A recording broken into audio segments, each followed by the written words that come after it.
called Torchlighters. This is a 4-week series, and we are going to learn about 4 different people in history. I'm really excited about this series because I think it has a lot to teach us about how we can learn from the Bible. I don't know about you, but a lot of times when I read the Bible, I start to think like, yeah, that's a cool and maybe crazy story, but what does that have anything to do with me? That happened so long ago. Well, these 4 people actually help show us that we can relate to people in the Bible, and we're actually not so different from them after all. So this series was actually planned 6 months ago, and I think it's such a cool picture of how God knows exactly what we need to hear and how things happen in His timing. So I don't know if you guys have heard, but recently there have been large groups of people gathering in our country to talk about how Black people have not been treated very fairly.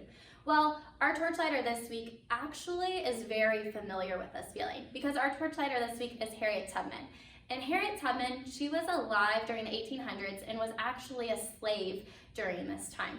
She was brought into freedom, and then from there was able to bring 300 slaves into freedom through the Underground Railroad. That sounds like a big and scary task. Well, that reminds me of somebody in the Bible who actually had a similar task, and that's Moses. Moses was asked by God to free the Israelites from slavery, which also seems pretty scary if you ask me. Now, I also in my life, and if you're anything like me, you've probably been scared a time in your life too, right?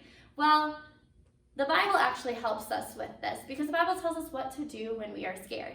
And that makes me think of the verse Philippians 4:6. I'm going to read this verse, and I want you to think, what is God asking me to do when I'm scared?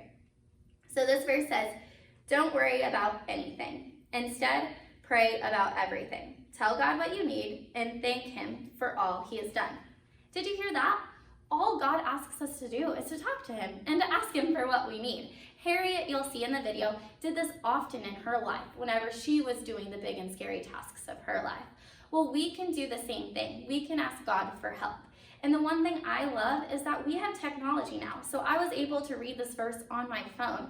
And that way I can remember that whenever I'm scared and wherever I am, I can pull out my phone and be reminded of God's truth and be reminded that I don't have to be afraid because I can turn to Him and have Him with me always. Well, my next step for you and what I challenge you to do is to think about something scary in your life.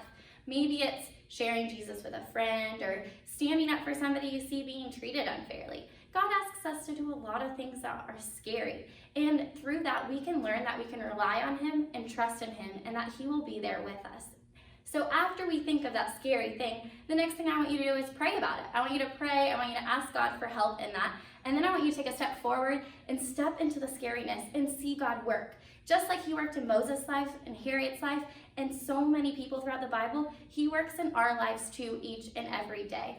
So as we're watching this story, I want you to think about that. And then after the story, I want you to head to our website at visitgracekids.com because we have lots of fun activities for you.